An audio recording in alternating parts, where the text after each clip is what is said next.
Hello, one. Hello, all. Say all. There's probably one person in the chat. See, you've got JD already. I know you're pretty young in that, but I'm very, very surprised you've done a live for this fight. Hopefully, some people tune in. Well, maybe it's a little bit clickbait, but I can't say that I intended this live to focus on the fight or this fight in particular very heavily. I just wanted a thumbnail that was going to be eye catchy and a bit of a meme. So I just thought I'd go with this weekend's big event. To be honest, I don't really have an issue with it. Like it's YouTuber boxing. I feel like I'm fairly lenient. Like I understand why people don't like it, but myself, I can't say I'm particularly bothered. Like I kind of try and look at the bigger picture. Obviously, it's a bit of a tangent, but I try and look at the bigger picture regarding He's like, you have YouTubers, some of these guys, they're complete idiots. Like these YouTube personalities, they are just like the bottom of the barrel kind of characters. But I have like some degree of respect for them because if you look, a lot of these guys, they're self made millionaires because they were probably teenagers at one point and they just decided, you know what, I'm going to mess around on camera and I'm going to upload it to YouTube and see what happens. And they turn themselves and their families into successes. Like these are guys with millions in the bank. And then they come across another YouTube personality or TikTok personality, whatever. And they, have some kind of disagreement uh, to varying degrees of severity. And they decide to settle their differences in the ring. I can't hate on that, to be honest, because obviously it brings some degree of attention to boxing. Like I'm a coach. I coach kids, like young kids, particularly 11, 12 through to 18. And since this whole thing has caught some momentum, I've actually had kids come up to me and say, "Oh, I want to do boxing because I saw these YouTubers do it." And people were saying this. A lot of people were saying. I remember Hatman saying, um, you know, "Believe it or not, whether you like it or not, this will inspire a lot of kids to take up boxing, or at least a considerable number of the next generation to do boxing." And I'm telling you, as a coach, someone who works with young kids, it's exactly that.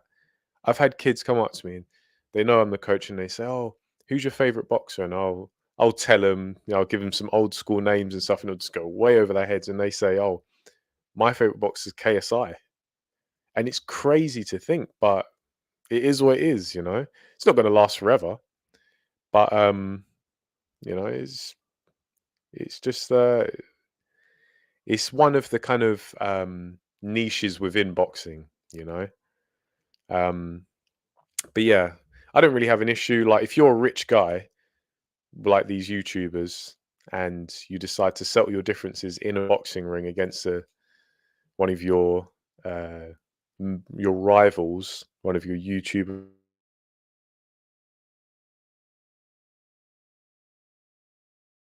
And if these guys already have money, but they still want to try the hand at fighting anyway, a combat sport, credit to them, man.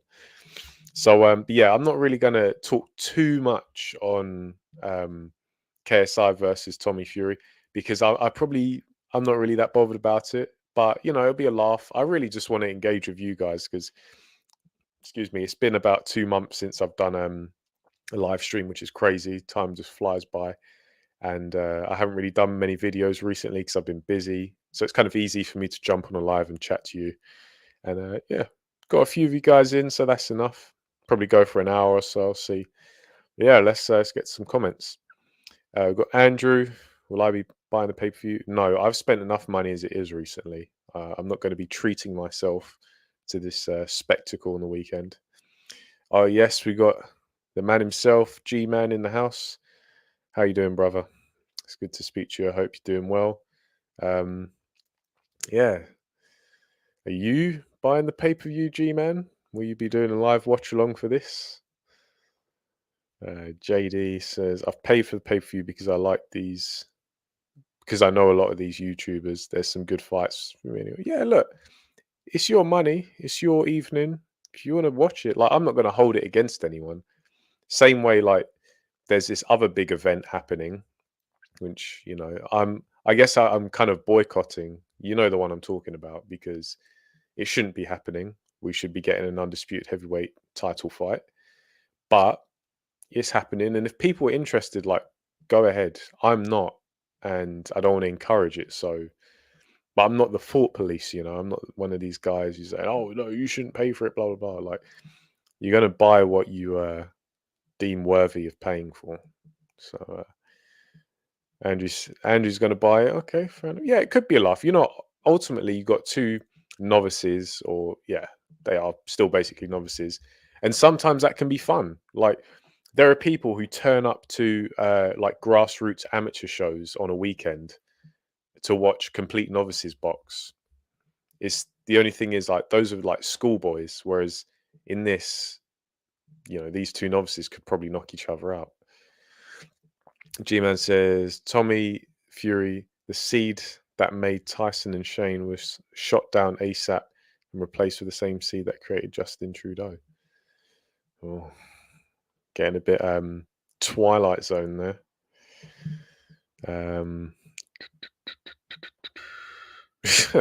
Andrew, you want to see me embarrass myself, don't you? Telling me to sign up to Misfits and join the game. I mean, firstly, my channel is minuscule in comparison, and secondly, I'd be ducked anyway. I'm a dangerous fighter in my own right. I'd be like I don't know, be like the triple G of the YouTubers. Nobody wants to fight me. Of course, I'm talking rubbish, but hey, maybe one day. Let's see what happens. I'm in shape. I'm ready. I'm like Shannon Briggs, already ready. Philip says, I believe a kid who was inspired by these YouTubers will turn pro and possibly become a world champion. Yeah, maybe. Who knows? Like, it's just a strange old world, really. And sometimes all it takes is like, like initial inspiration for someone to be immersed in boxing. Like when I first was interested in boxing, like many people, I was only interested in Mike Tyson. Just like the Mike Tyson story, and that how can I say it? Like boxing and Mike Tyson were basically like synonymous. I conflated the two because you don't know any better. It's like the iceberg meme where you start at the tip of the iceberg and you go down into all the stuff that you never even thought existed. And it's just that initial introduction. Whereas I haven't watched the Mike Tyson fight in years, but I still acknowledge that was my first um the thing that first drew me. Like it was just looking at watching Mike Tyson in the ring, thinking, how can someone do this? Like, it's insane. The athleticism, the power, the skill. And obviously you want to like, what? It's cool to look at. Like you can just Mike Tyson's one of those fighters who you look at, it's like, damn, that's cool. Like that is even just watching him shadow box, the intensity, the technique is like, damn man, I want to do that. But then obviously you take up boxing yourself, you start training, you're in the environment, you're immersed, and you start to realize, okay, there's more to boxing than just Mike Tyson. And you're going to get that with kids these days. They're going to start, they're going to get going, a little bit of momentum, and they're going to think, okay, there's more to this boxing stuff than just KSI. And some of them will stay, some of them won't. But that's true of anything.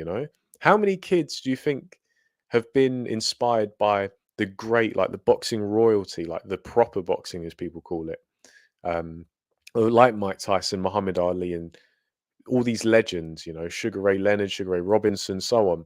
How many of young people and kids have been inspired by those guys, but still didn't go anywhere, because they realize, okay, boxing isn't just pretending to be these guys and LARPing and stuff. Like you actually have to learn how to fight.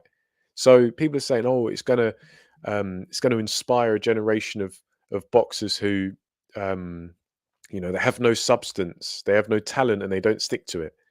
Well, you get 10 a penny regarding like the boxing legends who inspired kids. So You just take it a case by case basis. That's my opinion anyway. Um, Once KSI and the Paul brothers stop boxing, I think the YouTube boxing scene, yeah, it probably won't have that much hype because like people don't realize they take digs at KSI and the Paul brothers because they're like, oh, these guys don't deserve to be where they are. And it's like, that doesn't make any sense. Like, these guys aren't fighting for world titles. Yeah, they're fighting on pay per view, but once again, you don't have to pay.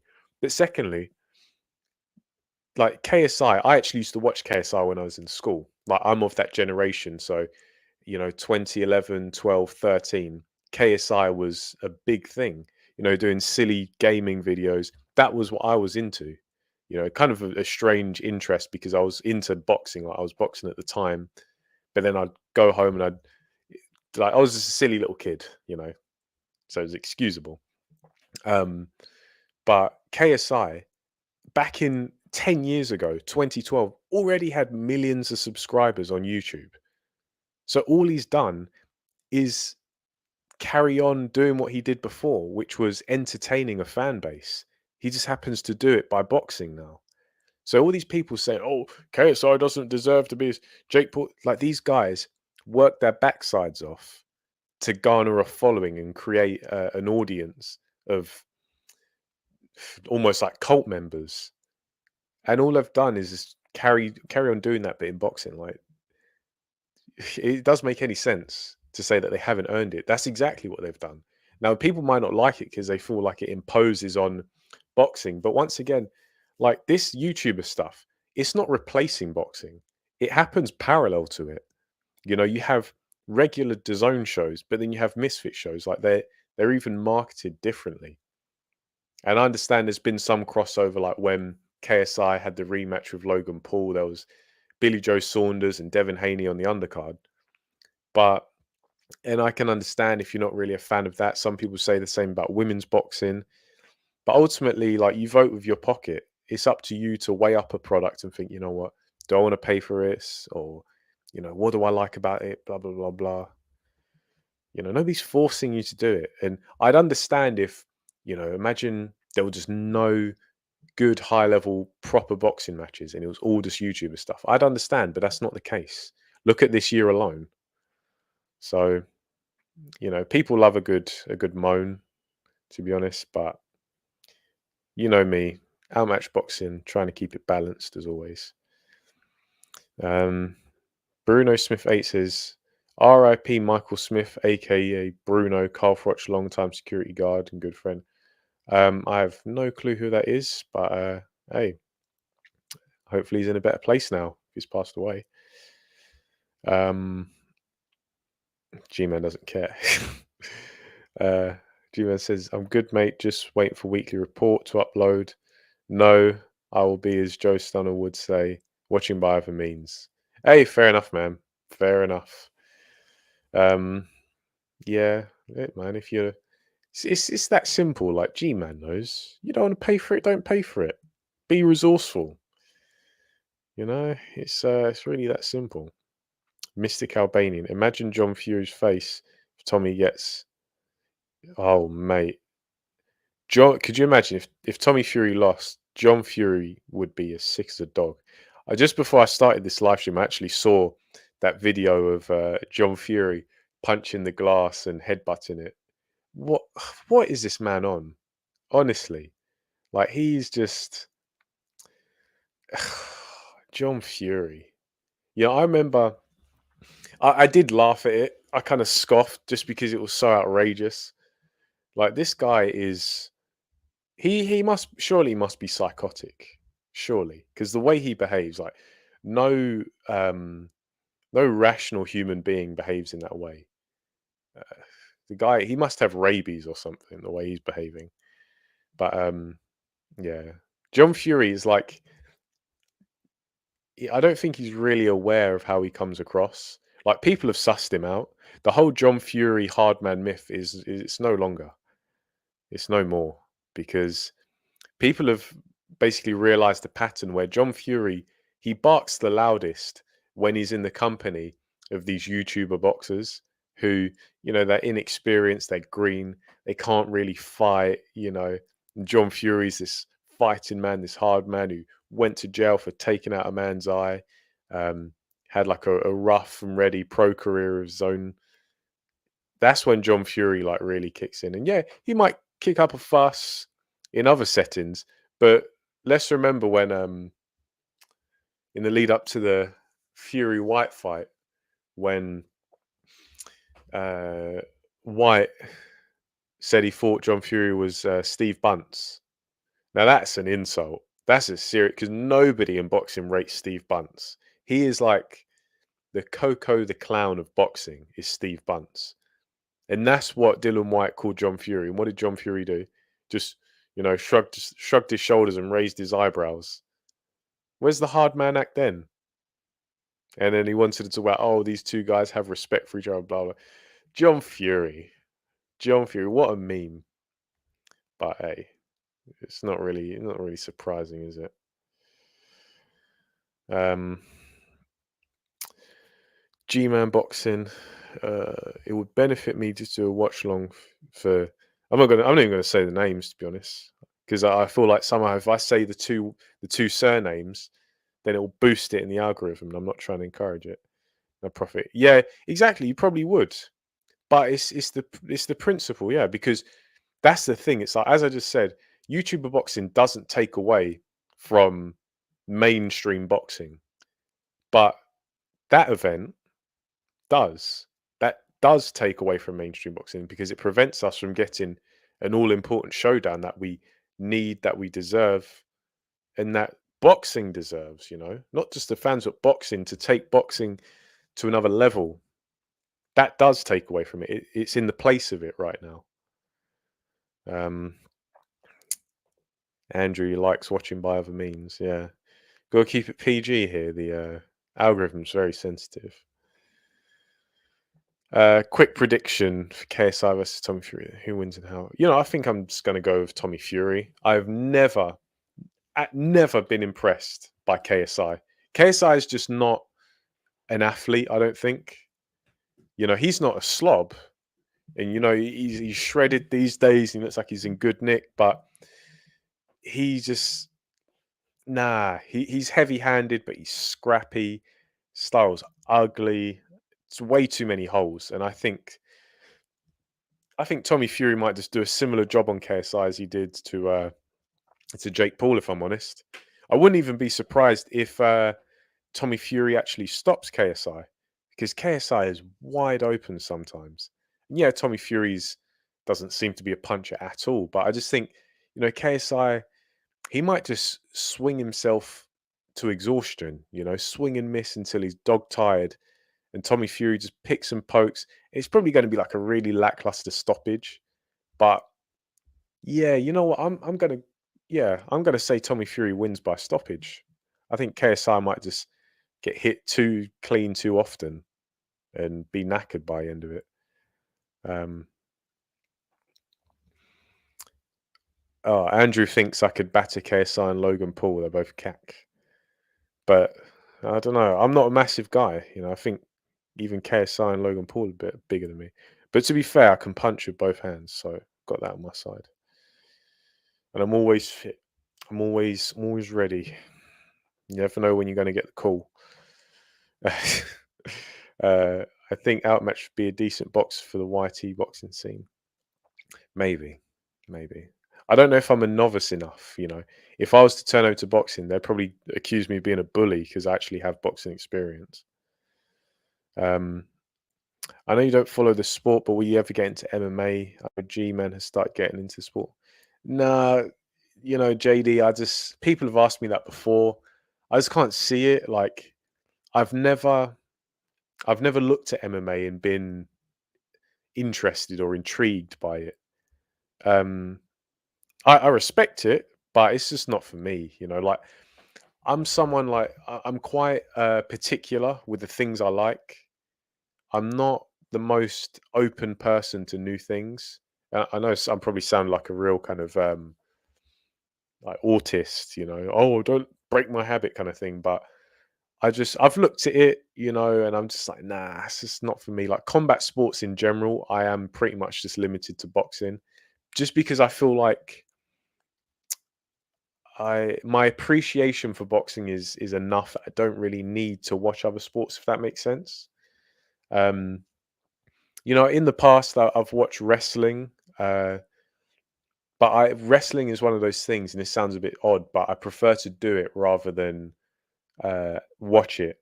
You know, because this sounds so off key, but like to be engaged in wrestling is like it's pretty fun. It's a fun challenge, but to watch it, you don't get the same kind of entertainment from it. That makes sense. Um, yeah, so that's what I can really say. Like my pool of sports that I watch for leisure is quite small anyway, and obviously even smaller for combat sports. um, Mike in his prime would hold his own against any heavyweight from any era. Hey, maybe. I think like you can't really uh like a lot of people how can I say it? Mike Tyson could be quite divisive, and it seems to be a pendulum. I remember for so many years it's like Mike Tyson is the best thing ever. Like, and this was like 30 years after he turned pro. Like his day was long gone, but there was still that Tyson mania, and I think he probably still does potentially have the most loyal fan base in boxing history, at least from what I've seen. But there's like a group within boxing who are like, you know what, um, Mike Tyson wasn't really that good. Look at his resume; it was trash. He never beat any great fighters. In all of his toughest fights, where he was fighting fellow legends, he lost. Mike Tyson wasn't that great, and it's not black or white; it's shades of grey. Mike Tyson was, in my opinion, one of the most gifted fighters of all time. I know that sounds a bit crazy, but I genuinely believe that. And I fully admit, I'd fully concede rather, that yeah, he didn't have many all-time great wins on his resume. Like his resume, when stacked up against his fellow legends, is kind of thin. But I think part of that wasn't necessarily his fault in the sense that he turned pro in a weak era. Like the um, first part of his career, because there weren't many great fighters around. However, he made up for it and he fought all of them. You can't really take that away from him. He still holds the record for youngest heavyweight champion, was still undisputed. And yeah, like in the latter stage of his career, he fought, you know, obviously lost to Buster Douglas, lost to Holyfield twice, lost to Lewis, and then obviously some very strange defeats towards the very end of his career. Um, and it's not a great visual, but it doesn't. I don't think it takes away from who Mike Tyson was as a fighter. Like he just he brought so much. The intensity, the athleticism, the skill. That's the thing. Mike Tyson wasn't just some slugger. Like everyone's like obsessed with Mike Tyson's punching power. To call Mike Tyson a puncher is an insult. He was one of the most skilled pressure fighters I think in boxing history. Now these are a lot of superlatives. I admit that, but I think you just look at it, and yeah, it's maybe against lower tier opposition, but look at how he dealt with that lower tier opposition. And yeah, he lost in his career, but all great fighters who test themselves have lost. So I'm definitely in the middle. I think Mike Tyson legit is a legendary heavyweight and is an all-time great heavyweight. Um, and yeah, probably would, have a decent shot of beating a lot of heavyweights currently, but he was a small guy. Like Mike Tyson was tiny, which you have to give him credit. Like he was, yeah, heavyweights weren't as big back then, but Mike Tyson was small, very small, like 5'10" and 15 stone. It's nothing to be scoffed at. JD says, I prefer MMA to boxing by quite a big margin. Okay, interesting. It's a full fight, so I just find it more interesting. Yeah, I get it. I get it. Like it's I think that's kind of the intrigue, especially early on in the 90s, I think was when MMA really picked up. Um, because there was the intrigue of how do these martial arts stack up against these ones? You know, which one comes out on top? So I get it, but I'm just not interested in it, you know? Like I'm not interested in BJJ or kickboxing or stuff like that. Like boxing is that's my thing, you know? Um and I don't know, it's just yeah, it's just not for me. It's not for me. But hey, fair enough. Like I think combat sports in whichever form, as long as it's practical, you know, like you get some martial arts and it's all just like floor based routines and stuff like that. That stuff I'm just like, nah, nah, like that's some soy stuff, you know. That's soy boy combat. Whereas, you know, the one on one practical hard stuff, you know, the full contact combat sport. That's what young men need. You know, not these uh 2 hour 2 hour per week um non-contact floor based karate, you know, routine. Nah, that's not it. That's not it. You know, you get a lot of these channels on YouTube, especially where it's all about self defense and mastering this martial art. And there's a certain there's a name for them, like a bit of a not derogatory term, but you know, it's kind of takes the mick out of them. I can't remember it for the life of me though. Um, But it's like, you know, how all their demos are so situational. It's like, okay, guy's going to attack me with a knife and I block like this and he does this, so I block like that and I counter like that. And it's like, what are you going to do? Like when the mugger does something else, you're going to say, oh, no, stop. I can't counter that. I haven't practiced that. Like you need some kind of hard, practical, full contact training and competition, you know, and MMA provides that. So, you know, like fair play to it. Oh, we've got pound for pound boxing in the house. He likes the thumbnail. Yeah, I think you know, these days I just try and have fun with the thumbnail. You know, before I was like a bit too serious, trying to make it like a blockbuster type thing. Now a lot of the time, like I just do a meme. You know, people seem to like it. But it's good to have you here, pound for pound. I don't remember seeing you in the last one, which was it's a little while ago. You know, but it's good to have you here, mate. JD says, I understand why people think YouTube boxing is rubbish, but saying it's bad for the sport is ridiculous with the amount of corruption there is in boxing. Yeah. Oh, all right, JD. It's official. You've just ruined my evening. You just reminded me of that stoppage. That was atrocious. That was terrible. And yeah, it's like boxing's not in pristine condition. So why are people carrying on as if it's going to muddy the reputation of the squeaky clean sport? Like, don't be silly. Boxing is a bit of a circus sometimes, for you know, for good and for worse. But you know, it's just one bit of it. You know, there's good, there's bad, and there's everything in between. You know, good, the bad, and the ugly. David Hayes picked KSI to beat Tommy Fury. Yeah. All right. Yeah, I'm doubling down. Tommy Fury wins and wins big.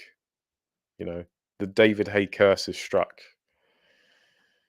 JD, these big YouTubers deserve the big paydays because they're putting loads of money into the pot. Hence why they get into it. Yeah, exactly. They've brought their followers over from a different category, you know, of gaming or vlogging and stuff, and they've just brought them over to boxing. That's all.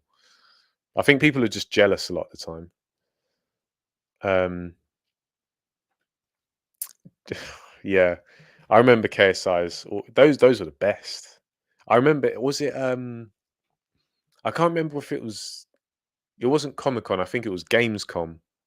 And KSI, I think he was banned for harassment because he was a menace, though.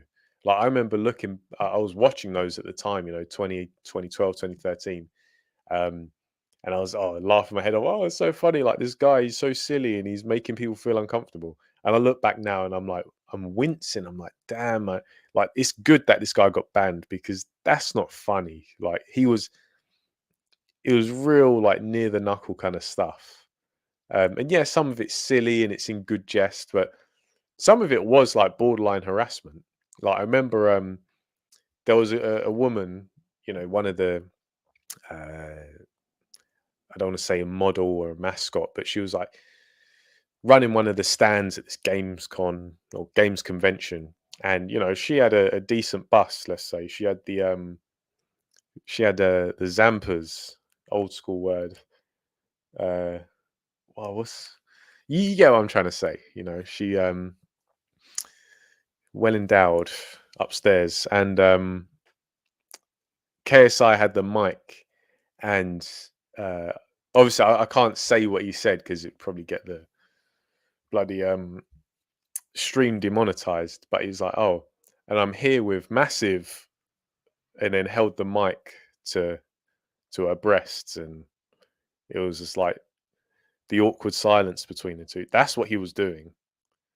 And that back in 2013, 2012, yeah, okay, it's a little bit, these days you'd get arrested for that. You're getting a charge.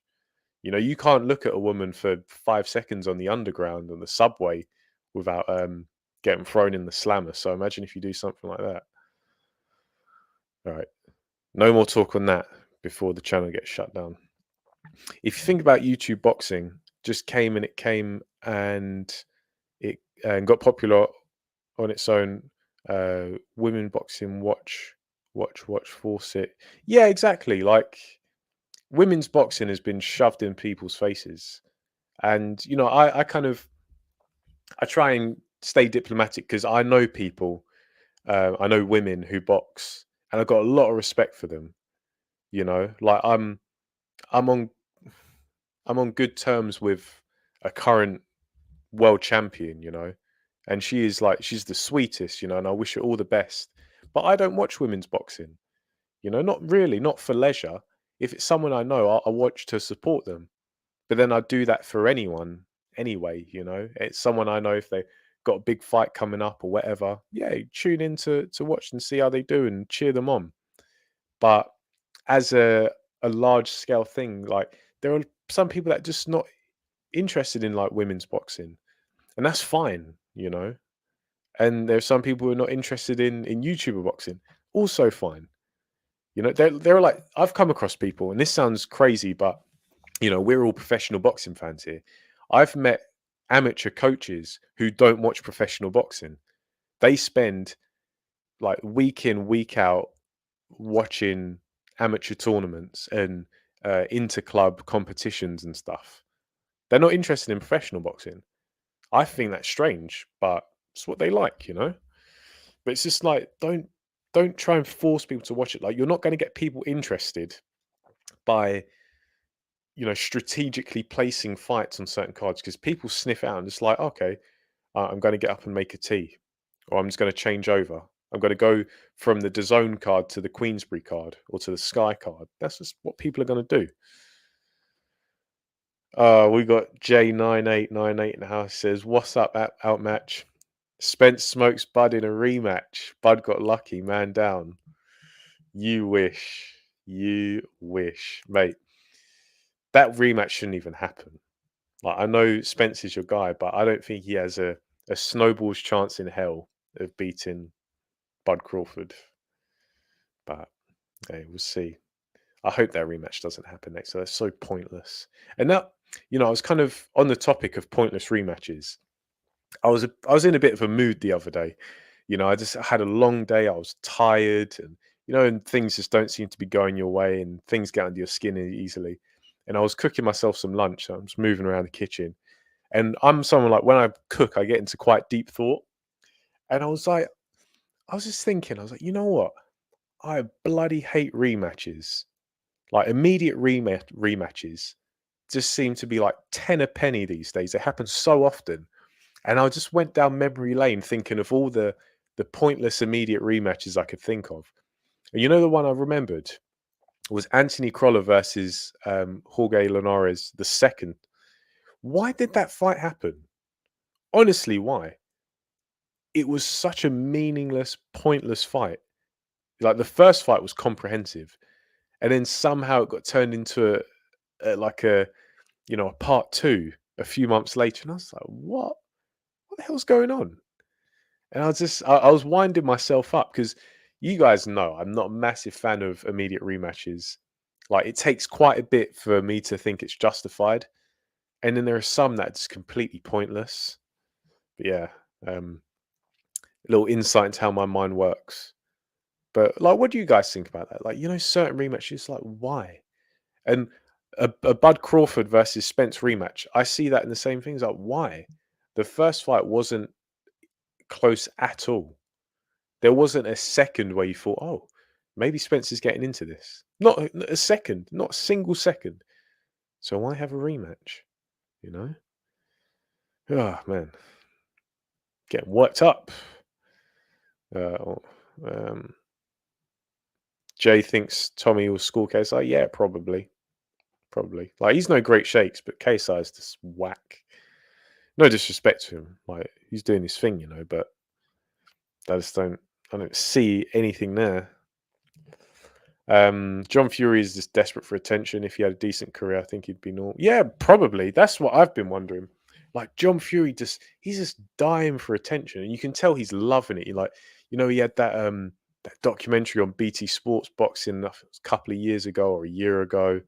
I think has he got a book, and obviously there's the Netflix series. It's like that. Like, John Fury just loves it. He loves it, and you can tell. Like, if living vicariously through your family, like your sons, was like John Fury is the personification of that. It's not even funny. It's like it's a good case study for some kind of psychological analysis. John Fury is 30 years older than KSI, and John has had much worse. Oh yeah, yeah, he has much worse emotional intelligence. Like, the man is completely unstable. And I know some people are going to be like, "Oh yeah, he's just putting it on to drum up the fight." I don't think he is. I think John Fury just is actually a bit unhinged, and he's kind of drunk on the hype. He's a bit lost in the sauce and just going mad. He's on one. Yeah, exactly. Like, John Fury wants to fight everyone so badly. Mickey Theo's like, "Okay, yeah, sure, let's go." And John Fury starts putting all these roadblocks in the way. Back in, when was that, 2020? Yeah, exactly, Andrew. Mickey Theo called his bluff. Um, G-Man says, had to be something amiss with John, the lying, and the stories that all fails. It's as I say, the loudest, and it's as I say, be the loudest and hope the others get into him. Yeah, exactly. Exactly. That's all it is. Um, it's just that, like, John Fury. I don't think John Fury loves boxing. I think John Fury loves being a personality within boxing, you know, like a fighting hard man kind of thing. Um, yeah, this is just turned into like a John Fury bashing session. Oh no, pause, pause. Just yeah, we're all picking on John Fury, but to be honest, he kind of brings it on himself. He just acts a fool. Um, J98 asks, "How much do I weigh and how tall am I?" Would you also like to know my date of birth, my address, and my inside leg measurement? No, I'm not a big guy. I'd say I'm probably light heavy at the moment. Um, I'm not 6 foot. I'm like a shade under. So yeah, as I say, I'm not the biggest guy, but to be honest, I'm heavier than I look, if that makes sense. Like, that's been a theme. Like, my family, particularly on my dad's side, quite tall. Like, on my dad's side, I'm actually one of the shortest. Like, my dad's mum, my grandmother, my paternal grandmother is still actually taller than me, and she's like well into her 60s. Actually, no, she's 70 now. Oh, bless the old dear. Um, yeah, like, they're pretty tall on that side, and fairly lanky. And I kind of have those genes, but the thing is, like, I probably look like uh, well, I'll tell you a story. I remember when I was like 18, I was probably anywhere between 70, yeah, I was probably about 70 kilos, 67 to 70 kilos at about, 5'10", 5'11". But people thought I was like in the 50s. Like that's how slim I looked. But I was, you know, 10 kilos heavier than what people thought, or 10, 15 kilos, because I've got quite like dense bones. Like I can swim, for example, but I can't float. So I kind of just go along at an angle. So some weird anatomy. Um, Andrew asks, "What's my style of boxing? Counter puncher, box puncher, pressure fighter?" Um, Interesting question, and it's kind of fits into what I was talking about earlier. So obviously, I started boxing quite young. Uh, I was 13.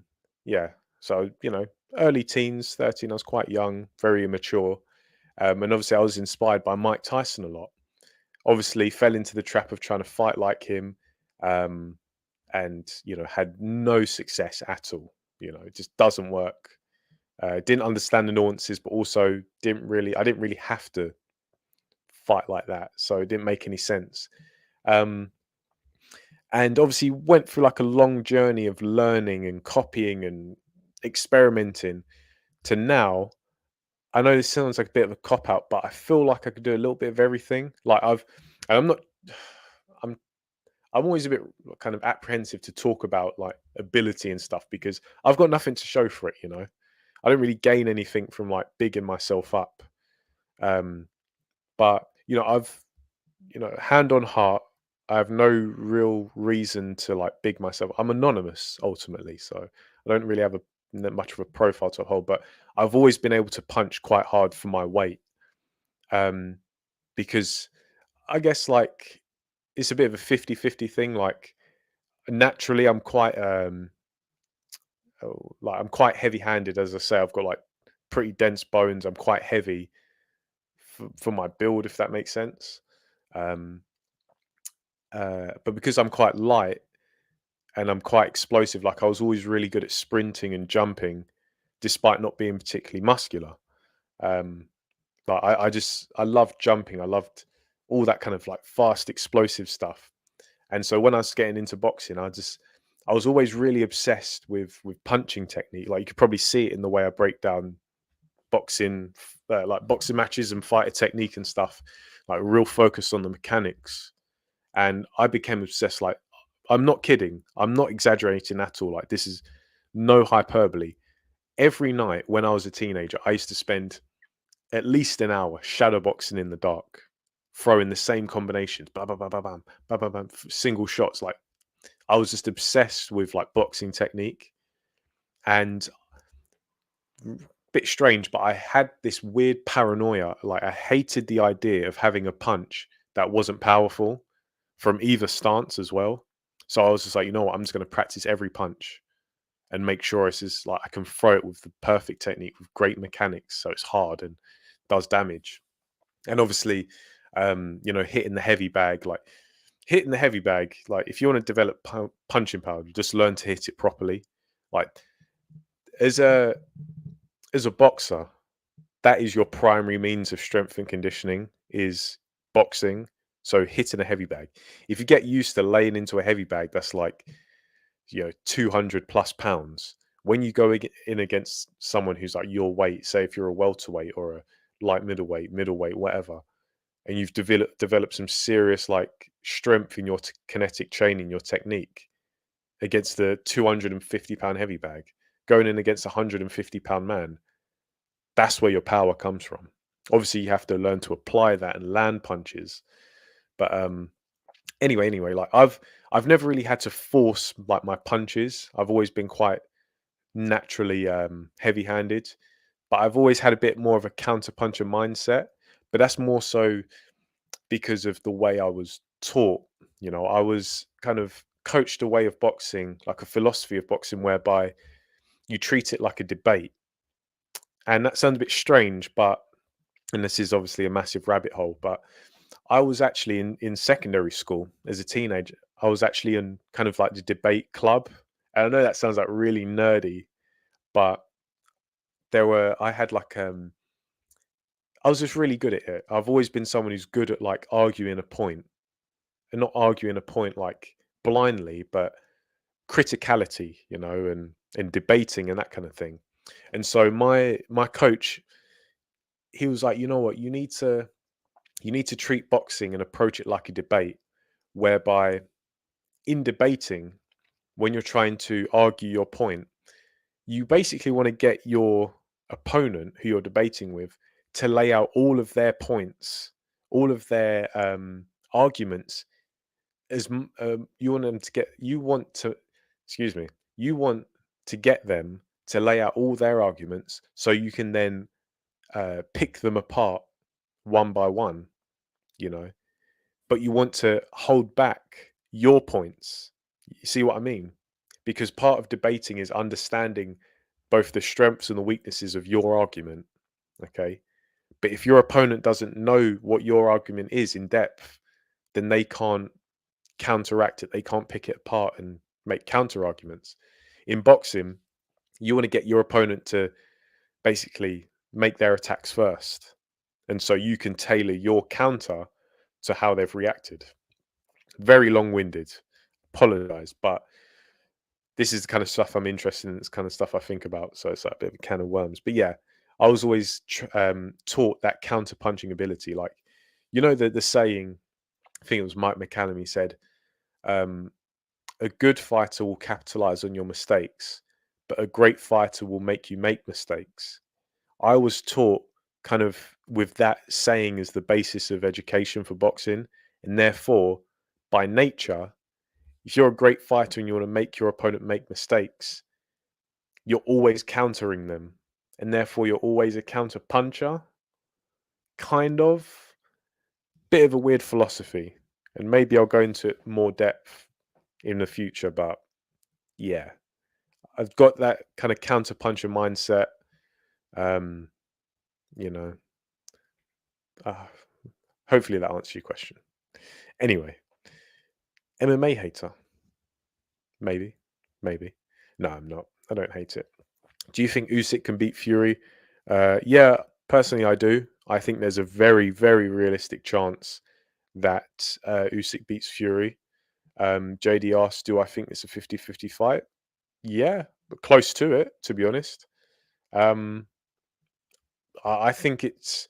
I've never bought this idea that Tyson Fury is just some heavyweight Mayweather and nobody can come close to him. Like heavyweight Mayweather in a technical sense. I just don't buy it. Tyson Fury has vulnerabilities. He just hasn't been in against a fighter who can capitalize on them. And now Tyson Fury is a great fighter, very slippery for his size. Um, got a good boxing brain. As I say, I don't think he's like this technical wizard. He just has like a fluidity that a lot of fighters of his size don't have. Um, he's got Tyson Fury's got a great chin. I think he can definitely take a punch. Not the best chin ever, but his powers of recovery are immense, So it's like, okay, he's pretty slippery, but then even if you do catch him and even if you knock him down, this man, like, he's bloody resilient. Um, Tyson Fury, though, his mind, I feel, lets him down. I feel like that's his biggest weakness, and we've seen that over the years. Like, if he's going to lose a fight, or when he loses a fight, should he fight the best available competition, I think a lot of it is going to come down to his past catching up with him. Not to say that, oh, that's the only reason why. He's obviously going to go in with an opponent who can exploit what he does. But it's Tyson Fury's going to. I feel like he's lost a lot of his best days because of how he's behaved outside the ring. Whereas Usyk, oh yeah, he's a smaller man and he doesn't punch that hard, but he's quick. He's very skilled. I don't think it's really close necessarily in terms of technique. I think Usyk is by far the better technician, and by far the better athlete. But he does have a size disadvantage. So, and he has his own weaknesses as well. Like Usyk clearly is weak to the body, even though The Daniel Dubois, the infamous punch was a low blow. Usyk has been hurt to the body before. Um, and so, he can't afford to take that much punishment against these bigger guys. But his skill, his defense, his movement kind of keeps him out of harm's way a lot of the time. But interesting. But yeah, it's very close fight. I'd say pretty close to a 50-50, yeah. Philip asked my thoughts on Bomac walking free. Yeah, Bomac, the Skeng man, is what it is, to be honest. I realistically, did anybody think that Bomac was going to be doing hard time? I certainly didn't see it. I just saw it as, yeah, he's probably going to be in a jail just until something comes along his way and bails him out, and so be it. Um, yeah, yeah, unsurprising, Philip, to answer your question. JD says, one thing I will say is MMA fighters outside the octagon are much more charismatic. Yeah, to be honest, I find that you get a bit more of a mixed bag of characters in MMA. They seem to be, a lot of them seem to be a bit more bombastic. Um, but yeah, I agree. Like, boxing can be a bit tired sometimes. Like, how many boxers have you come across? And they get their 24/7 or their all access or their interviews, and it's always, oh, I had such a hard upbringing, and I was so tough, and you either get into gangs and violence and go to prison, or you start boxing. It's like, change the record, man. Like, we've heard this story so many times, and it's a true story, but it's like so many people have come from that. Whereas in like UFC in particular, seem to have like a roster of different characters, which I definitely agree with for the most part. Yeah, MMA, I don't find it interesting. Like, I've seen some real stinkers. I know you get bad boxing matches, but from what I've seen, just my opinion, when you get a bad MMA match, that is bad. Like 10 times as bad as a bad boxing match. Just, I mean, obviously that's colored by my perception, obviously, just my opinion, but that's what I think. Um, Obviously, there's still good half MMA fights where it's mainly stand up. Yeah, look, boxing has bad fights and good fights. So does MMA. Parliamentary procedure. Case I will be a billionaire one day. Um, yeah. I'm not sure. If he does, congratulations. Billions a lot. I'll say that though. Mystic Albanian asks, "What's my ethnicity?" It's a mixture. I'll say that. Um, Philip says, "You're right. Boxing's a bit of a circus. Like, remember Shakur O'Neal versus Shane Mosley? Barely. When was that? That's really like, I'm having a bit of a Mandela moment there. Did that actually happen? But yeah, like, regardless, there have been some real strange things in boxing.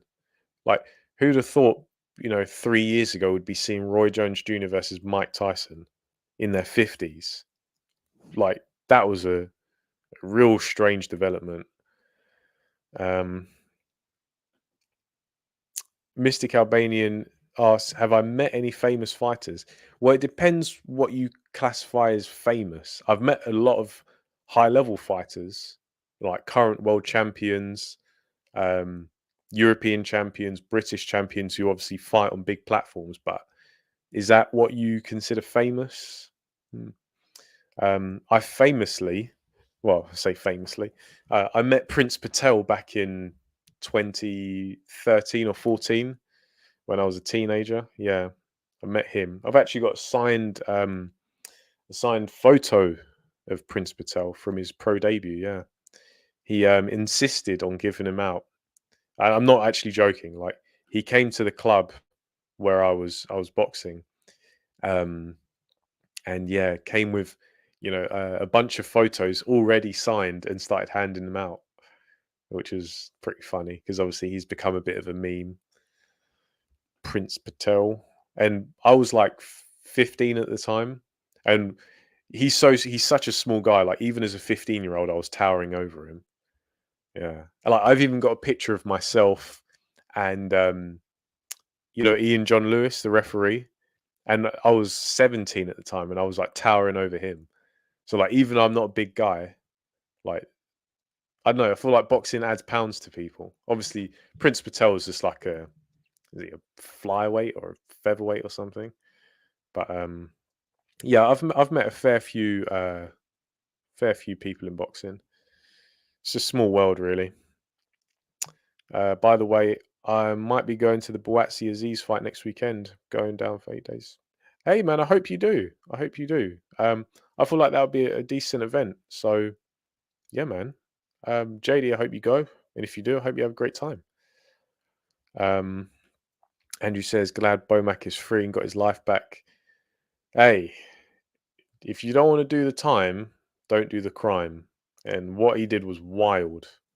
And I don't think people understand, like, I mean, maybe you guys in the UK do, but UK UK strap laws, I was about to say the G word, they're serious. Like, there are no ifs, buts, or maybes. If you get caught with something like that, with with the corn, that the ammo, then say goodbye to your freedom because you're going in, you're doing hard time. So the fact that he got off, talk about favors from high places. You know, someone did him a big favor. Andrew says, pick Crawford to stop Tim at 54. I don't know. Tim's a bit of a handful. He can punch and he's got skill. I wouldn't say he's as skilled as Crawford. Crawford's, I rate Crawford, but Tim Zoo at 54, that's a tough ask, man. 'Cause he can crack. JD, all praise to Bud, but he's clearly levels above Spence regardless of timing. But Spence looked terrible in that fight. Prime Spence was not in. Yeah, I agree. Definitely, I agree. But then, not to rub salt in Jay's wounds, but I did say, I was picking Bud Crawford for a long time. And vindication. Yeah, jokes aside, Bud will dominate Spence in a rematch. It's not even close. Yeah, exactly. It's not about. It's academic, really. I don't know how Spence can really come back from that loss. That was a hard loss, physically and mentally. Crawford would beat Spence in a rematch inside 6 rounds. It would be quicker than last time. Yeah, probably. I don't know what else Spence can do, really. Gmail says pretty much summed up the women boxing. There look a few fights have made me think I'll watch, but very few. I did on Sat me views. Yeah, look, it's just like sometimes you're going to get a women's fight, and it's like, yeah, you know what, I'll tune into that. Other times, like, there's no point me watching this. I'm not going to learn anything. I'm not going to be entertained. I'm just going to be annoyed and disappointed. So I'd rather not. John Fury versus Tony Bellew, who's the biggest. That's tough. I'd say John Fury marginally, but Tony Bellew's he's not far behind. That guy's unbelievable as well. Pound for pound, there really shouldn't be a rematch in the undisputed fight. If it happens, just let the winner. Exactly. Just move on. Like boxing has to move on. Mystic Albanian opinions on the whole red pill thing. Oh, this isn't boxing. This is obviously topical, but I suppose I can get into it. It's not too risque, but I don't really have a problem with the red pill movement. I feel like it's necessary these days because there is a lack of balance. Society is a certain way, and men, we're all men here. I'm sure all 12 of us. We are really public enemy number one. And the only way for men to get into a better place is by doing better. And if it takes a Tate or a who else is it? I don't know, like these personalities, you know who they are. I don't follow them. If it takes them to inspire men to do better and respect themselves and go above and beyond to do something in life, then that's all it takes. Now, I agree, like some of the personalities within this community, I don't agree with the things they say or do. I don't really care for them much as people, um, because I don't think I think they've got like a bit of a twisted view on certain situations and certain things in life. But ultimately, like I'm just behind people being better every day. You know, what are you doing today that's going to put you slightly ahead of where you were yesterday? You know, we're not here for very long. So maximize your time and go above and beyond, aim high. I know this sounds very corny, like the kind of motivational chat that Anthony Joshua probably likes to listen to, but it's true. Don't settle for low quality, have higher standards. And I say that as someone like, I'm not uh, enjoying overwhelming success, but there was once a time in my life, my very short life thus far, admittedly, where I wasn't aiming high and I had nothing to show. Like I had nothing to be proud of. Whereas I had a bit of I matured, I got older, a bit of a character upgrade, and I was like, you know what? As a man, you have to go out there and you have to stake your claim and create your empire. It doesn't have to be in professional sports, but just dedicate yourself to something, you know, set a high standard and meet it. And so that's anyone who shares that sentiment and tries to promote that message, I have time for, you know. But people, there's it can be conflated with a lot. Um, so yeah, hopefully that answers your question. Fury, okay, let's not talk about that. Uh, JD, if I was the father of Tommy Fury, I wouldn't be taking his moment from him by screaming at everyone and beefing everyone. Yeah, like you see John Fury laying into that glass pane. Like, come on, grow up, lay off the drink. Andrew says, "I've got that wiry Deontay Wilder power." Yeah, only only my power's two-handed. Yeah. Um, no, that's I can punch. I can punch, but what have I got to show for it, eh? Like there that's not unusual. Like look at Darnell Boone, journeyman, but he can crack, it's not the be all and end all. Um so all right, JD, you're 5'11 and a half, 150 pounds and 18 years old.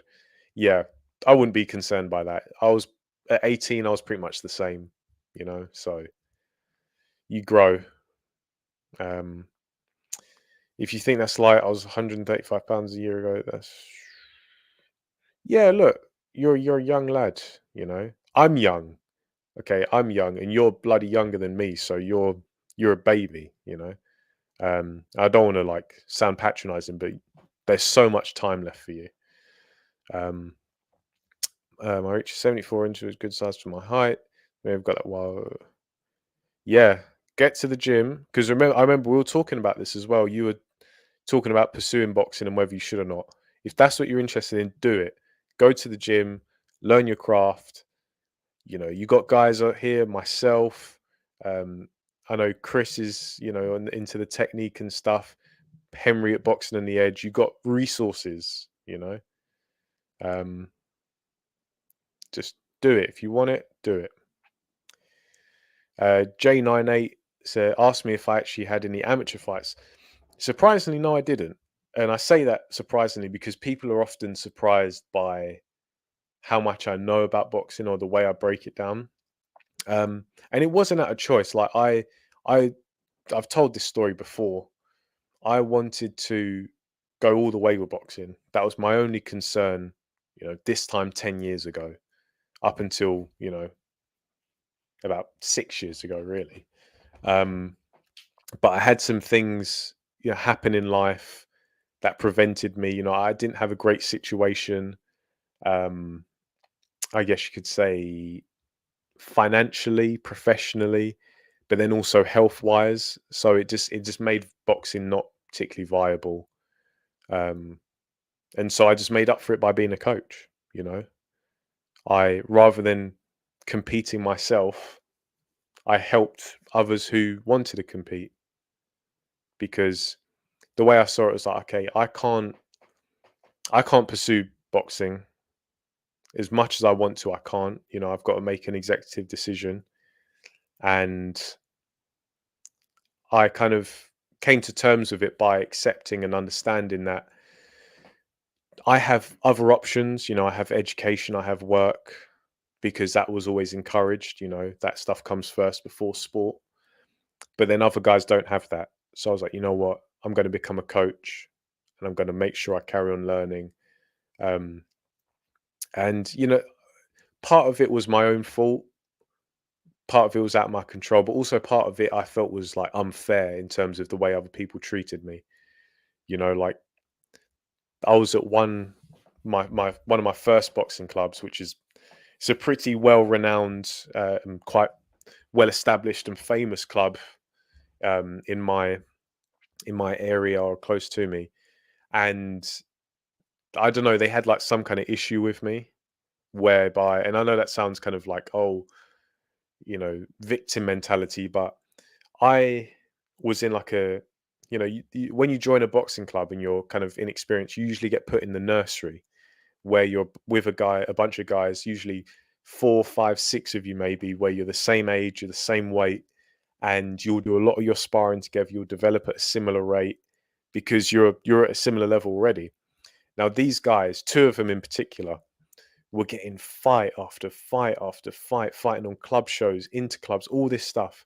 And I wasn't getting a look in, despite the fact that I was whooping these guys' backsides in sparring on a regular basis. One of them even fought twice in one night at an interclub because someone dropped out. I mean, firstly, you're not allowed to do that. But secondly, you've got me. Why aren't I getting a chance? And that really kind of, I was a bit, it was things like that happened. That was a bit of a reoccurring thing where I was showing up to training. I was getting better, you know. I was having my own way in sparring against guys who were getting much more attention than me. And so, yeah, as I say, part of it was of my own doing, part of it was out of my control, but part of it was unfair. People, I don't want to say discriminating against me because that's strong, but I just wasn't getting opportunities. And, life moves on and things happen, but it's a long story. It's a long story, but yeah, you know, um, don't get it wrong. I got my ass kicked plenty, and I kicked some ass myself, but no, nothing to show for it. Really just a gym fighter. That was what I was reduced to over the course of those years. Um, a lot of tall, long, skinny guys can crack a lot more than you'd expect. Yeah, I'm not exactly sure why, but that's definitely been the case in my experience. The hardest punches I've, I've held the pads for, had the misfortune of being hit by. It's always been the skinny guys. I don't get, like, you get a big burly heavyweight, that's a heavy punch, but the real force, the snap, the painful punches, that's the skinny guys. It's the weirdest thing. Um, JD asks, how much do I care for Haney versus Prograis? Yeah, I don't mind it. I think it's decent. I'm not one of these people who thinks, oh, Haney needs to rematch Lomachenko. I thought Haney beat Lomachenko. I picked him to win. He did win. I think he won legit. So to see Haney move on, yeah, bring it on. And Prograis, I think Prograis dangerous. I've always rated Prograis. I think we've seen the best of Prograis. In my opinion, the best Prograis was versus Josh Taylor, and I thought he beat Josh Taylor. Um, excuse me.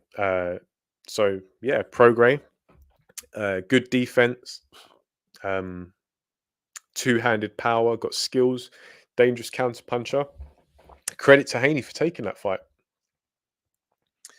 Um, Andrew says debating is like verbal chess. Yeah, there's strategy to it, and that's the thing. If you can, someone who's inexperienced at debating, they try and flood you with their argument straight out the bat. They're like, okay, as long as I talk first, I win this debate. It's like, no. As someone who understands how to debate, if you present all your arguments and you just spam me with your argument straight away, I'm having a field day because then I know everything that's in your head almost. All the points you want to make. I know it all now. I know your angle and I can just pick it apart piece by piece. And you don't even know the the kind of the points I'm going to raise, the evidence I'm going to raise that kind of undermines your argument. So yeah, hey man, debate club is where it's at. I should have become a lawyer. What am I doing in strength and conditioning? Nah, being silly. What do I know? Fury can't outbox Usyk, and I don't believe he can land enough power punches on Usyk to put him out. So Usyk's, yeah, probably. I think it's going to be a hard night for Fury. You know, it's going to be hard for both guys. But I think the real shocker that people are like, gobsmacked is how much Fury struggles in that fight. It's not going to be this one-sided beatdown and drubbing that everyone thinks it's going to be. When I say everyone, I mean like Fury fanboys. Where does Okoli go? Is he done? It's a long road back because nobody really wants to see him again. Let's be honest. Um, so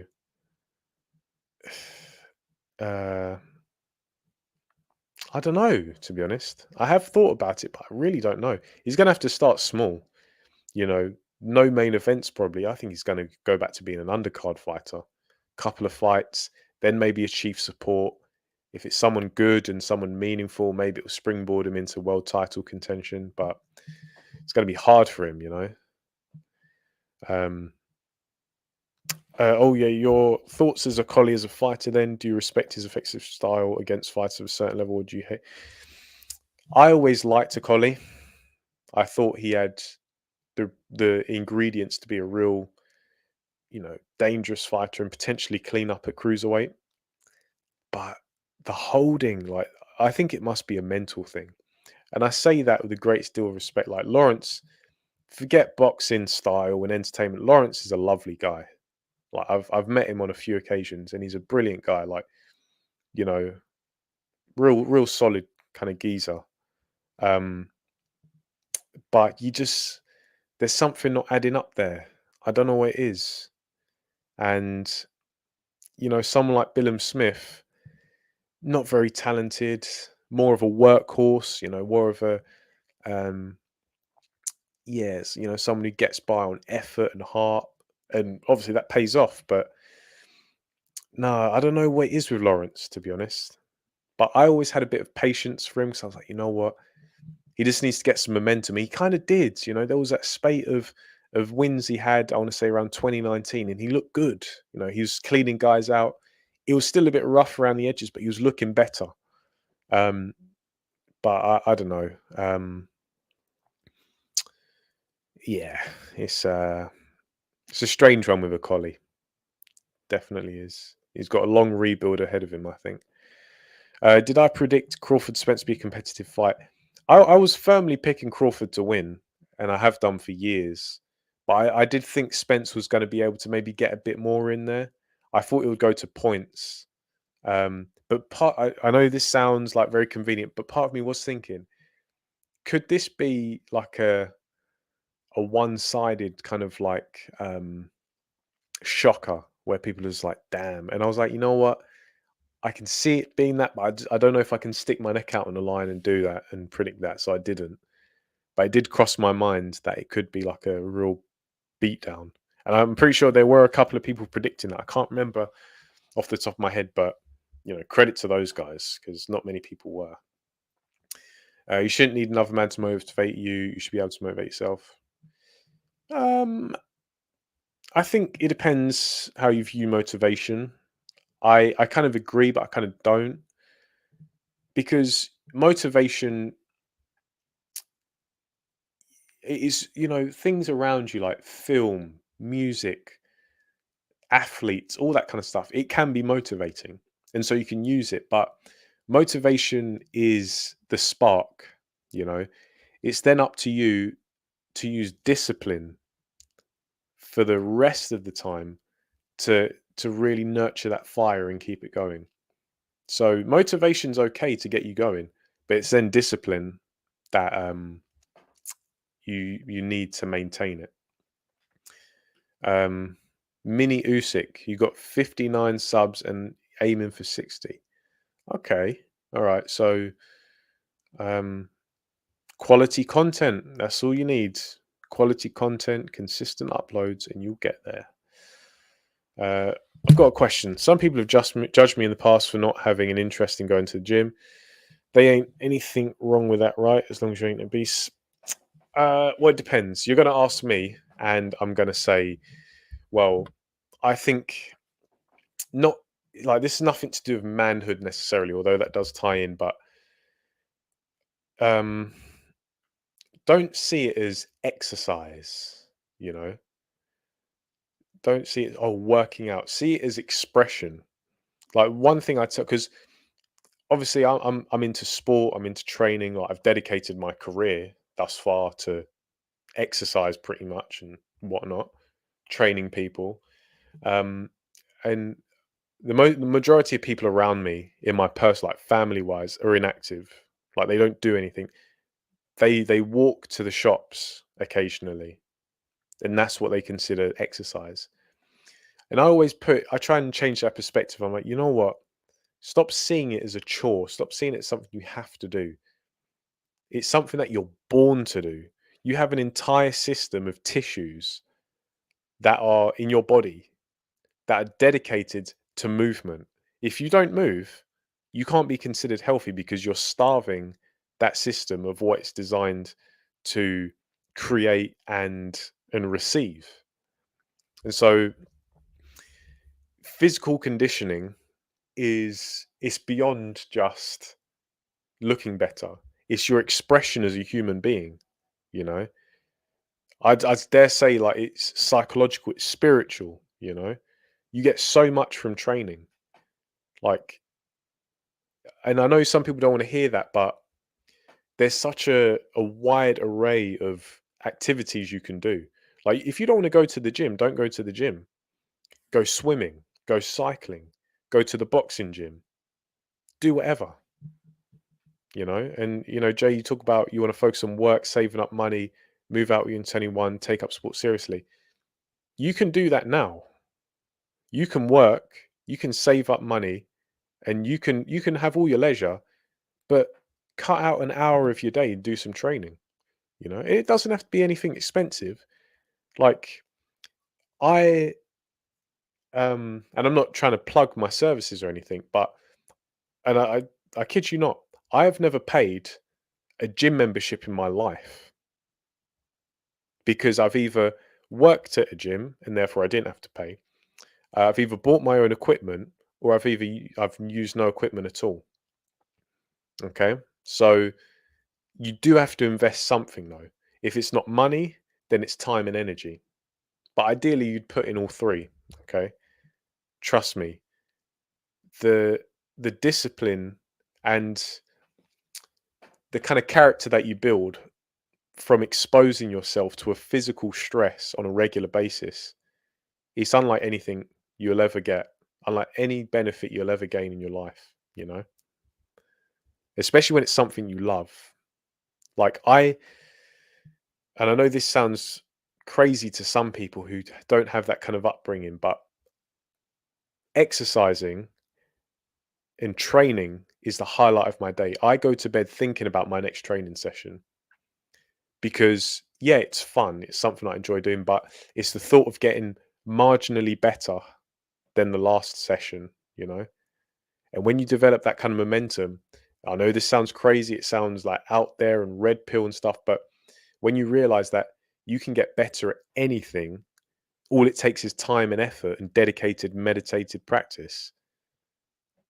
You feel unstoppable because you're like, you know what, I can put my hand to anything and I can do this. You know, anything I want to become, anything I want to achieve. I just need to get going. I just need to start and I need to maintain and nurture. So yeah.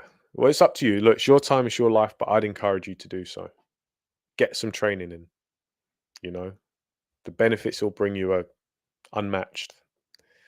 Do I get called posh because of how well spoken I am? I get called posh a lot, and I live in the Midlands.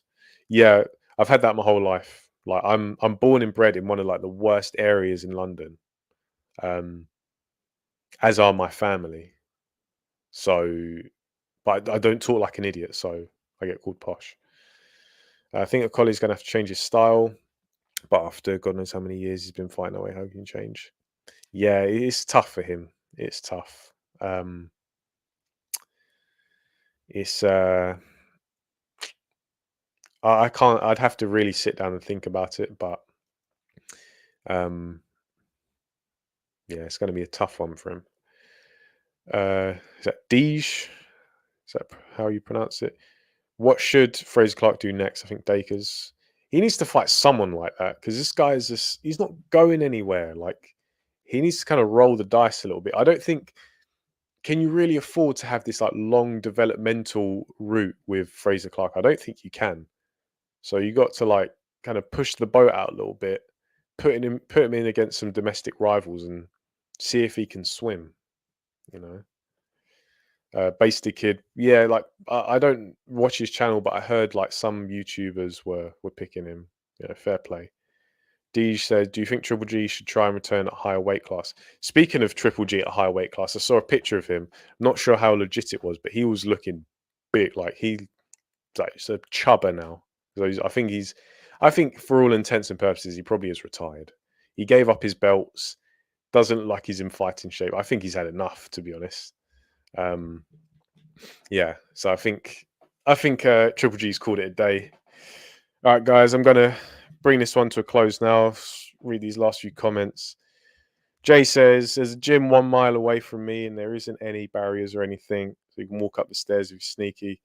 Hey, look, if you want to do that, if not, buy some gymnastics rings, go to a local park, hang them on a tree, get in a comprehensive upper body workout, be creative, get some leg training in, or you can go on Gumtree, go on eBay, get some secondhand weights. That's what I did. I've got a collection of weights from, uh, you know, 2 years ago. Just added to it. Cost me like, I don't know, 500 and something pounds, but it's like, I don't know, over a decade's worth of training. You know, and if look, JD, as I say, you got resources around you. You're a young guy. You know, I want to set an example for you, as I'm sure the other guys do. If we're going to be men, we're going to be men properly. You know, if you want to train, I'll program for you. You know, I won't ask you for a penny. I'll guide you, whatever you want. You know, but it's the onus is on you. Okay, you got to make that decision. And look, just ask for help when you need it. Yeah.